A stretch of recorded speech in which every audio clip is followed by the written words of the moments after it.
Comedy hero అని ముద్ర పడిపోయిన తర్వాత మిగిలిన ఎమోషన్స్ పండించడం చాలా కష్టమంటారు. ఎందుకంటే అలాంటి నటులకు ఎక్కువగా కామెడీ సినిమాలే వస్తాయి కాబట్టి. నిజంగా వాళ్లకు లోపల వేరే క్యారెక్టర్ చేయాలని ఉన్నా కూడా డైరెక్టర్స్ మాత్రం వాళ్ళని కేవలం కామెడీ కోణంలోనే చూస్తారు. అలా తెలుగు ఇండస్ట్రీలో అల్లరి నరేష్ ఒక కామెడీ హీరోగా ట్రెండ్ సెట్ చేశాడు.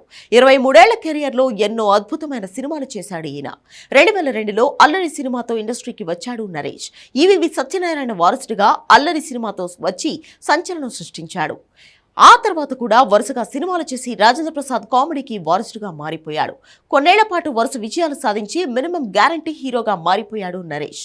అయితే కామెడీ నటుడు కేవలం కామెడీ మాత్రమే చేయాలి అని కాకుండా కెరియర్ మొదటి నుంచి ప్రయోగాలు చేయడంలో ఎప్పుడూ ముందున్నాడు నరేష్. అందుకే కామెడీ పీక్స్ లో ఉన్నప్పుడే నేను, ప్రాణం, విశాఖ ఎక్స్ప్రెస్, గమ్యం లాంటి సినిమాలు నరేష్ నుంచి వచ్చాయి. ముఖ్యంగా గమ్యం సినిమాలో ఆయన పోషించిన గాలిసీను పాత్ర చాలా సంవత్సరాల పాటు గుర్తుండిపోయింది. ఇప్పటికీ గాలిసీను అంటే నరేష్ క్యారెక్టర్ గుర్తుకొస్తుంది. అలాగే విశాఖ ఎక్స్ప్రెస్ సినిమాలో ఆయన చేసిన విలనిజం నెక్స్ట్ లెవెల్. ఇవన్నీ ఆయన పూర్తి స్థాయి కామెడీ హీరోగా ఉన్నప్పుడు చేశాడు. అలా చేసి మెప్పించడం కూడా చిన్న విషయం కాదు. ఆయన నటించిన సినిమాలు ఫ్లాప్ అయి ఉండొచ్చు, కానీ నటుడిగా ఎప్పుడూ ఫెయిల్ కాలేదు నరేష్. అందుకే వర్స్టైల్ యాక్టర్గా పేరు తెచ్చుకున్నాడు.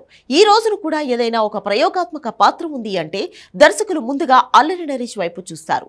ఈయనతో సినిమా చేస్తే బడ్జెట్లో కంప్లీట్ అవడమే కాకుండా బిజినెస్ కూడా బాగా జరుగుతుంది. కొన్నేళ్ల కింద వరకు వరుస పరాజయాలతో ఉన్న ఈయన నాంది నుంచి తన రూట్ మార్చేశాడు. మారేడుమిల్లి, ప్రజానీకం, ఉగ్రం లాంటి సినిమాలతో తనలోని మరో కోణం ప్రేక్షకులకు పరిచయం చేశాడు. రూట్ మార్చిన తర్వాత నరేష్ ఎంచుకునే స్క్రిప్ట్లు కూడా మారుతున్నాయి. జూన్ 30న ఆయన పుట్టినరోజు. దాంతో కొత్త సినిమాల అనౌన్స్మెంట్ బాగానే వచ్చాయి. ముఖ్యంగా సితారా ఎంటర్టైన్మెంట్స్ లో కూడా ఒక సినిమా చేస్తున్నాడు నరేష్.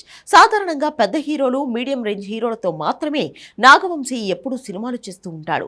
అలాంటి నిర్మాత కన్ను నరేష్ వైపు పడింది అంటే ఆ సినిమా కథ ఎంత బలంగా ఉందో అర్థం చేసుకోవచ్చు. దీనికి ఆల్కహాల్ అనే టైటిల్ పెట్టారు. ఒక విభిన్నమైన కథతో ఈ సినిమా తెరకెక్కుతుంది.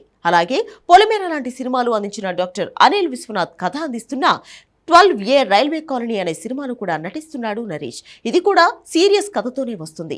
కొన్నేళ్లుగా పూర్తిగా సీరియస్ కథల వైపు అడుగులు వేస్తున్నాడు ఈ అల్లరి హీరో.